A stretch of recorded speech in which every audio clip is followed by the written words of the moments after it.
মদিনায় সেই দিন এক অন্যরকম নীরবতা, প্রাকৃতিক পরিবেশেও যেন শোকের ভারে ভারাক্রান্ত। প্রিয় নবীজির অসুস্থতার খবর চারিদিকে ছড়িয়ে পড়েছে। হযরত ফাতেমা রাদিয়াল্লাহু তাআলা আনহা ছুটে চলছেন রাসূল সাল্লাল্লাহু আলাইহি ওয়াসাল্লামের ঘরের দিকে। সেদিন আকাশে চাঁদ যেন ফিকে হয়ে গেছে। সাহাবীগণ বসে আছেন, কেউ অশ্রু ঝরাচ্ছেন, কেউ বা অন্তরে পাথরের মতো ভারী হয়ে গেছে। কোনো কথা বলছেন না, শুধু নিঃশব্দে ফুঁপিয়ে কাঁদছেন। এদিকে রাসূল সাল্লাল্লাহু আলাইহি ওয়াসাল্লাম অসুস্থ অবস্থায় নিজ গৃহে শায়িত। পাশে আসেন হযরত ফাতেমা রাদিয়াল্লাহু তাআলা আনহা ও আম্মাজান হযরত আয়েশা রাদিয়াল্লাহু তাআলা আনহা। তখন তিনি বললেন, হে আয়েশা, আবু বকরকে খবর পাঠাও। কিন্তু তিনি খবর দেওয়ার আগেই হযরত আবু বকর রাদিয়াল্লাহু তাআলা আনহু ঘরে প্রবেশ করলেন। তখন রাসূল সাল্লাল্লাহু আলাইহি ওয়াসাল্লাম বললেন, হে আবু বকর, আমি তোমার কাছে আমানত রেখে যাচ্ছি, তুমি আমার সাহাবাদের লক্ষ্য রেখো। এসব কথা আলোচনা হচ্ছিল, ঠিক তখনই গৃহের পরিবেশ বদলে গেল। এক অপার্থিব নূর যেন ঘরের আশেপাশে ছড়িয়ে পড়ল। হযরত আয়েশা রাদিয়াল্লাহু তাআলা আনহা বিস্মিত হয়ে ঘরের চারপাশে তাকালেন। দেখলেন ঘরের বাহিরে এক সুদর্শন ব্যক্তি দাঁড়িয়ে আছেন। রাসূল সাল্লাল্লাহু আলাইহি ওয়াসাল্লাম বললেন, দরজার বাইরে কে দাঁড়িয়ে আছে? হে ফাতেমা, দরজা খুলে দাও।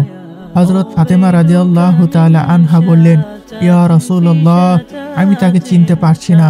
তিনি এক সুদর্শন সুন্দর ব্যক্তি। তিনি বললেন, তুমি তাকে চিনবে কিভাবে? তিনি হলেন এমন একজন যিনি যেখানে যান খালি হাতে ফেরেন না। তিনি আর কেউ নন, তিনি হলেন হযরত আজরাইল আলাইহিস সালাম। এ কথা শুনে হযরত ফাতিমা রাদিয়াল্লাহু তাআলা আনহার চোখ দিয়ে অশ্রু গড়িয়ে পড়তে লাগলো। এরপর আজরাইল আলাইহিস সালাম ঘরের ভিতরে প্রবেশ করলেন এবং সালাম দিয়ে বললেন, আসসালামু আলাইকুম ইয়া রাসূলুল্লাহ, ইয়া রাহমাতুল লিল আলামিন। আল্লাহ রাব্বুল আলামিন আপনাকে সালাম জানিয়েছেন এবং আমাকে আপনার কাছে পাঠিয়েছেন। আপনি অনুমতি দিলেই তবে জান কবজ করব, আর না হলে ফিরে যাব। যতদিন আপনার ইচ্ছা করবে ততদিন এই পৃথিবীতে থাকবেন। রাসূলুল্লাহ সাল্লাল্লাহু আলাইহি ওয়াসাল্লাম বললেন, হে আজরাইল, আমার তো আল্লাহর সঙ্গে একটি কথা বাকি আছে। আজরাইল জিজ্ঞাসা করলেন, ইয়া রাসূলুল্লাহ, কি কথা বাকি আছে? তিনি বললেন, আমার ভাই জিবরাইল আলাইহিস সালাম কোথায়? আমি তার সাথে সাক্ষাৎ করতে চাই। এ কথা শুনে হযরত জিবরাইল আলাইহিস সালাম প্রথম আসমান থেকে নেমে এলেন।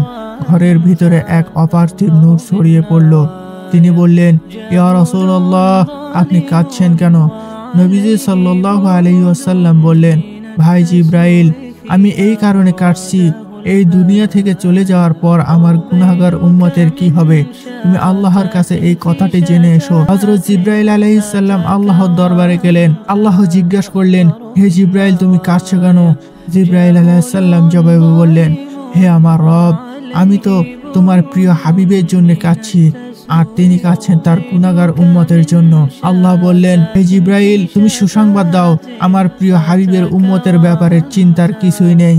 কাল হাসরের ময়দানে যতক্ষণ না আমার হাবিব খুশি হবেন, ততক্ষণ আমি তার উম্মতের গুনাহ মাফ করে দিব এবং তাদেরকে বিনা হিসেবে জান্নাতে দাখিল করব।